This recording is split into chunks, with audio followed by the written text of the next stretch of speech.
တဘာဝပေးတဲ့နေအောင်ကြီးကိုလမ်းမပေါ်ကမောင်းနှင်အားအဖြစ်ပြောင်းလဲလိုက်ပါစီဖိုးလည်းမကုန်းမီးဖိုးလည်းမကုန်းဒီထက်ကောင်းတဲ့ခင်မီတဲ့လူနေမှုပုံစံဆိုတာမရှိတော့ပါဘူးเนาะမီးဖိုးငွေတွေစီစည်းနှုံးတွေနဲ့ရှုပ်ထွေးလာတဲ့ကဘာမြေကြီးတွေမှာလွတ်လပ်ခွင့်တစ်ခုကိုကိုယ်တိုင်ဖန်တီးလို့ရပါတယ်ရှင် EV တစ်စီးကိုဆိုလာနဲ့အားသွင်းပြီးမောင်းရတဲ့ခန်းစားချက်ကဘာနဲ့တူလဲဆိုရင်တော့ကိုယ်အိတ်ခေါင်မှုပေါ်မှာဘယ်တော့မှစီစည်းမတက်မဲ့ဘယ်တော့မှမီးမပြတ်မဲ့ကိုယ်ပိုင်တက်စီဆိုင်တစ်ခုကိုအလကားဖွင့်ထားရတယ်လို့ပါပဲရှင်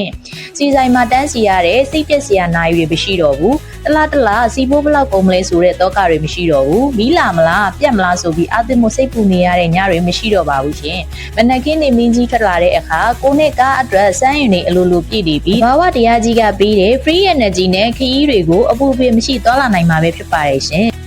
ဒါဟာငွေကုန်ကြေးကျသက်သာရုံနဲ့မဟုတ်ပဲကိုမိသားစုရဲ့စိတ်ချမ်းသာမှုနဲ့အနာဂတ်အတွက်အကောင်းဆုံးရင်းနှီးမြှုပ်နှံမှုတစ်ခုပါပဲခစ်ရှစ်ပြေးတဲ့လွတ်လပ်မှုကိုအပြည့်အဝခန်းစားကြရင်တော့ EPT Mobile ကိုအခုပဲလမ်းခဲ့ပါရှင်အသေးစိတ်ဆက်သွယ်မြင်းမြန်းလိုပါကဖုန်း3996လုံး6399 39949500 မှာလည်းဆက်သွယ်မြင်းမြန်းနိုင်ပါတယ်ရှင် SCT Reliable Solar Solutions Sustainable Clean Energy